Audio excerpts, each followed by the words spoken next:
Hello दोस्तों, अगर आप लोगों ने कहानी के पिछले एपिसोड्स अभी तक नहीं पढ़े हैं तो उन्हें पहले पढ़ लें। साथ ही चैनल को ज़रूर सब्सक्राइब करें। सुबह रम्या की आंख एकदम से हड़बड़ाकर खुलती है। वो देखती है तो सामने रुद्र हाथों में खाली जग लिए खड़ा उसे ही घूर रहा था। रम्या एकदम से उठकर बैठ जाती है और गुस्से से बोलती है, ये क्या हरकत है सर, आपने हमारे ऊपर पानी क्यों डाला? रुद्र पूरे एटीट्यूड से जग वापस रखते हुए, कब से आवाज़ देकर उठाने की कोशिश कर रहा हूँ, लेकिन तुम हो कि हाथी घोड़े बेचकर सोई हुई थी, उठने का नाम ही नहीं ले रही थी, इसीलिए पानी डाला। रम्या उसकी बातें सुनकर हैरानी और गुस्से वाले भाव से उसे देखने लगी। रुद्र अपनी कलाई पर बंधी घड़ी में टाइम देखते हुए बोला, तुम्हारे पास 15 मिनट है, जल्दी से रेडी होकर नीचे आ जाओ, हमें निकलना है। रम्या, कहाँ ले जा रहे हैं आप हमें? हम आपके साथ कहीं नहीं जाएंगे। आपको क्या लगता है आपने हमसे शादी कर ली तो आप हमारे साथ कुछ भी कर सकते हैं? लेकिन आप गलत हैं सर, हमारे ऊपर आपका कोई अधिकार नहीं है, समझे आप? रुद्र एकदम से उसके करीब आकर बोलता है, हाउ डेयर यू, हिम्मत कैसे हुई तुम्हारी मुझसे इस तरह से बात करने की? आज छोड़ रहा हूँ, लेकिन आइंदा से ध्यान रहे, अगर दोबारा ऐसी गलती की तो तुम्हें इसकी सज़ा मिलेगी। रम्या घबराई सी उसकी आंखों में देख रही थी। रुद्र उसकी आंखों में घबराहट देखता है तो 2 कदम पीछे होकर बोलता है, अब गुड गर्ल की तरह जल्दी से रेडी होकर नीचे आओ, क्योंकि रुद्राक्ष शेखावत को किसी का भी इंतज़ार करना पसंद नहीं है। ये बोल वो तेज कदमों से रूम से बाहर निकल जाता है। रम्या अभी भी बस हैरानी से उसे जाते हुए देख रही थी। उसे समझ नहीं आ रहा था कि आखिर रुद्र ने उससे शादी क्यों की है। वो एक गहरी सांस लेकर अपने आंसू पोंछकर खड़ी होती है और हल्के आसमानी रंग का सिंपल सा सूट लेकर फ्रेश होने चली जाती है। कुछ देर बाद वो वॉशरूम से बाहर आती है और बालों की सिंपल चोटी, गले में सिर्फ मंगलसूत्र, ना ही कोई मेकअप, ना ही कोई साज सिंगार, लेकिन वो इस सादे से कपड़ों में भी अच्छी लग रही थी। वो जब नीचे आई तो रुद्र उसे देखकर थोड़े गुस्से से उसके पास आकर बोला, ये क्या लुटा हुआ हुलिया बना रखा है? जाओ, जाकर ठीक से तैयार होकर आओ, एक नई नवेली दुल्हन की तरह। रम्या थोड़ा घबराते हुए, हम ऐसे ही ठीक हैं सर। रुद्र अपनी एक भाव ऊपर कर बोला, तुम्हारे पास 10 मिनट है, अगर तुम खुद नहीं गई तो मैं तुम्हें उठाकर ले जाऊंगा और अपने हाथों से तैयार करूंगा। रम्या हैरानी से आंखें बड़ी कर उसे देखने लगी। रुद्र तो कुछ पल के लिए उसकी काली गहरी आंखों में ही खो सा गया, लेकिन अगले ही पल नजरें हटाकर बोला, तुम अभी भी यहीं खड़ी हो? रम्या तुरंत ही भागकर रूम में आ गई और बैग से एक लाल रंग का सूट लेकर तुरंत चेंज करने चली गई। वो चेंज करके आई और गुस्से से खुद में ही बड़बड़ाते हुए बोली, समझती क्या है खुद को? एक तो हमसे ज़बरदस्ती शादी कर ली और अब हम पर ही हक जताने की कोशिश कर रहे हैं। वो ऊपर की तरफ देखकर रोनी सी शक्ल बनाकर बोली, हमने ऐसा कौन सा पाप किया था जो आपने इस इंसान को हमारी जिंदगी में भेज दिया। वो जल्दी जल्दी तैयार होकर नीचे आ गई। रुद्र, जो अपने फोन में बिजी था, जब उसे देखा तो कुछ पल के लिए नजरें उस पर ही थम गई। लाल रंग के ऑर्गेन्जा सूट में बहुत ही प्यारी लग रही थी। कानों में छोटे छोटे झुमके, बालों की वैसी ही चोटी, चेहरे पर मेकअप अब भी कुछ नहीं था, बस हल्की सी लिपस्टिक लगाई हुई थी। रुद्र को अपने दिल में कुछ हलचल सी महसूस हुई तो वो तुरंत ही फार्म हाउस से बाहर निकल गया। वैसे तो रम्या को भूख लगी थी, क्योंकि उसने कल रात से कुछ नहीं खाया था। ऊपर से वो कल इतना रोई भी थी, जिससे उसे कमजोरी भी लग रही थी। वो ब्रेकफास्ट करना चाहती थी, लेकिन रुद्र ने एक बार भी उसे ब्रेकफास्ट के लिए नहीं पूछा था। वो भी मन मारकर उसके पीछे बाहर निकल गई। रुद्र ड्राइविंग सीट पर बैठा था। रम्या आकर पीछे का दरवाजा खोलने लगी तो रुद्र ने कसकर हॉर्न मारा। रम्या ने घबराकर तुरंत अपने हाथ पीछे कर लिए। रुद्र उसे देखकर गुस्से से घूरते हुए बोला, आगे बैठो, नौकर नहीं हूँ तुम्हारा। रम्या मुंह बनाकर आगे बैठ गई। रुद्र गाड़ी स्टार्ट कर देता है। रम्या जानना चाहती थी कि रुद्र उसे कहाँ लेकर जा रहा है। वैसे तो उसे कहीं न कहीं ये अंदाजा था कि रुद्र उसके साथ कुछ गलत नहीं करेगा, लेकिन अगर उसे कुछ गलत करना होता तो वह अब तक कर चुका होता।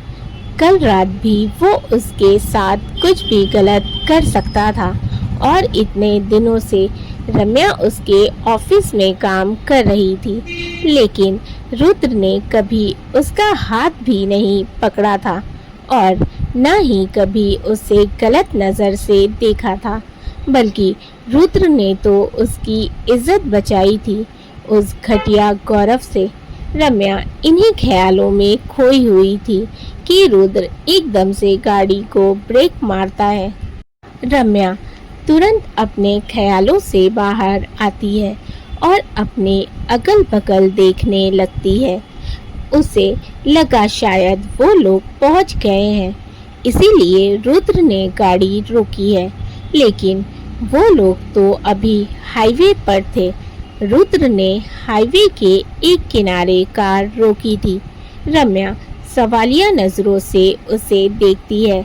रुद्र उसकी तरफ देखकर भारी आवाज में बोला, तुम्हें अपने सवालों के जवाब चाहिए थे ना? तुम जानना चाहती थी कि मैंने तुमसे शादी क्यों की है। इसके पीछे ऐसा कौन सा बड़ा कारण है? रम्या बस उसे देख रही थी। रुद्र, आज मैं तुम्हें अपने घर लेकर जा रहा हूँ, अपनी दादी माँ से मिलवाने। रम्या को अब समझ आया कि रुद्र ने उसे इस तरह तैयार होने को क्यों बोला था। रुद्र आगे बोला, मैंने ये शादी सिर्फ अपनी दादी माँ के लिए की है। मैं कभी शादी नहीं करना चाहता था, लेकिन मेरी दादी माँ ने मेरी शादी करवाने की जिद पकड़ ली थी। उन्होंने मेरे आगे शर्त रखी कि अगर मैंने 10 दिनों के अंदर अपने लिए लड़की पसंद नहीं की तो वो घर छोड़कर चली जाएंगी। रम्या, इसीलिए आपने हमें मजबूर किया शादी के लिए। रुद्र, हाँ, इसीलिए मैंने तुम्हें मजबूर करके तुमसे शादी की, लेकिन ये शादी सिर्फ दुनिया वालों के सामने ही सच होगी। तुम्हें सब मिलेगा, पैसा, इज्जत, दौलत, शोहरत और मेरा नाम, सब कुछ मिलेगा, लेकिन मुझे छोड़कर तुम दुनिया वालों की नज़रों में मेरी पत्नी होगी, लेकिन अकेले में हम एक दूसरे के लिए अजनबी होंगे। वो रम्या की तरफ देखकर बोल रहा था। जबकि रम्या उसे अजीब नजरों से देख रही थी। रुद्र की बातें सुनकर ना जाने क्यों, लेकिन रम्या को बिल्कुल भी अच्छा नहीं लग रहा था। रुद्र ने चाहे जैसे भी उससे शादी की हो, लेकिन अब वो उसकी पत्नी बन चुकी थी। शायद इसीलिए रुद्र की बातें उसे हर्ट कर गई थी। उसकी आंखों में नमी आ गई थी, जिसे रुद्र देख चुका था, लेकिन रुद्र तो रुद्र था। इतनी जल्दी उसे कहाँ किसी बात का एहसास होने वाला था।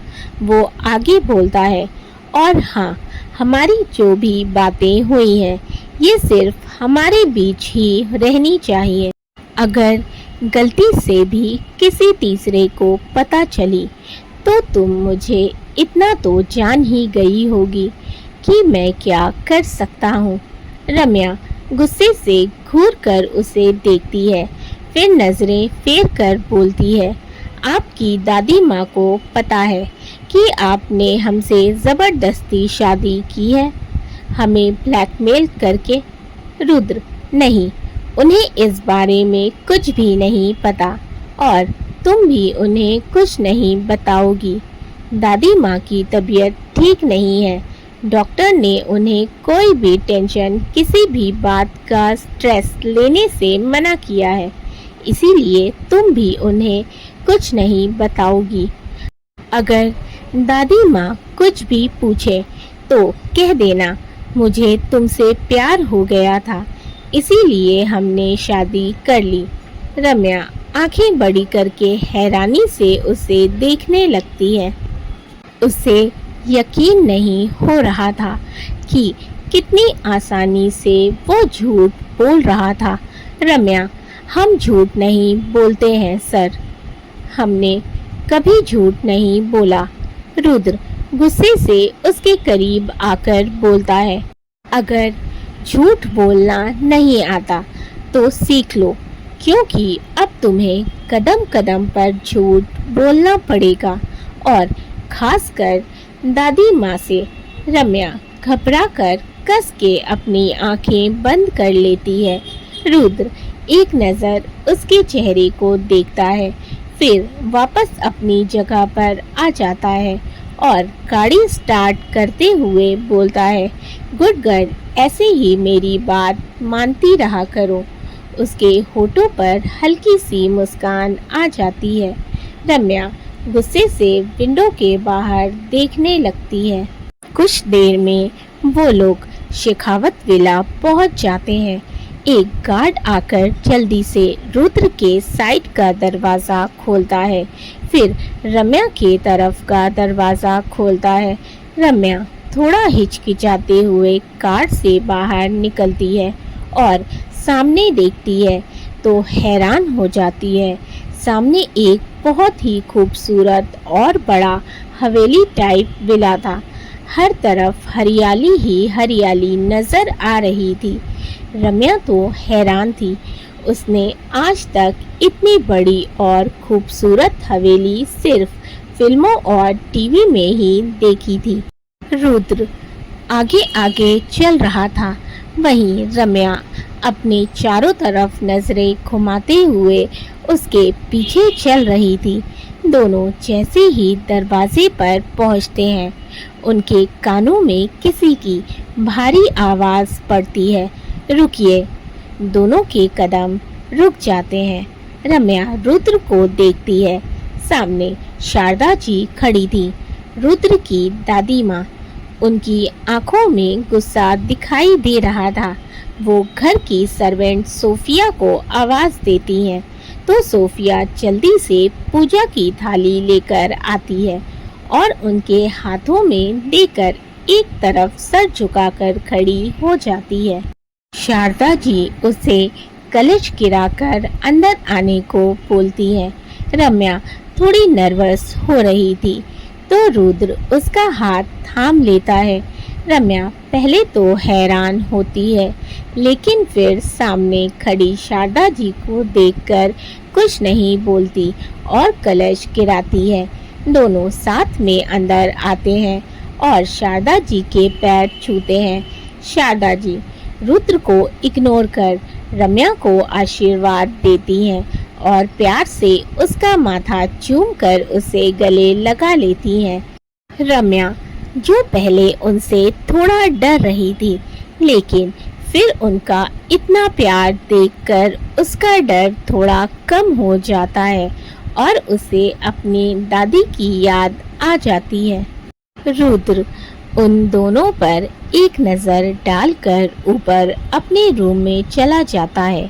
शारदा जी उसे जाते हुए देखती हैं तो रम्या से अलग होकर बोलती हैं, बेटा आप भी थक गई होंगी, जाइए जाकर थोड़ा आराम कर लीजिए, फिर हम आपके साथ बैठ ढेर सारी बातें करेंगे। वो सोफिया की तरफ देखकर बोलती है, सोफिया हमारी बहू को रुद्र के रूम में ले जाइए। रम्या रुद्र का रूम सुनकर जोर से आंखें बंद कर लेती है, क्योंकि वो उसके रूम में नहीं जाना चाहती थी, लेकिन दादी माँ के सामने कुछ नहीं बोल सकती थी। सोफिया हाँ में अपना सिर हिला देती है और रम्या को रुद्र के रूम के पास लाकर छोड़ देती है और वापस नीचे चली जाती है। दोस्तों अगर आप लोगों को स्टोरी अच्छी लग रही है तो वीडियो को ज़रूर लाइक कर दीजिएगा। चैनल को अभी तक सब्सक्राइब नहीं किया है तो जल्दी से कर लें, साथ ही अपने फीडबैक मुझे ज़रूर दें। कहानी के पिछले एपिसोड्स नहीं पढ़े हैं तो लिंक डिस्क्रिप्शन बॉक्स में मेंशन है, आप वहां पर मेरी दूसरी और स्टोरीज भी पढ़ सकते हैं। इसी तरह से प्यार बनाए रखें। Thank you for watching and keep supporting. Love you all.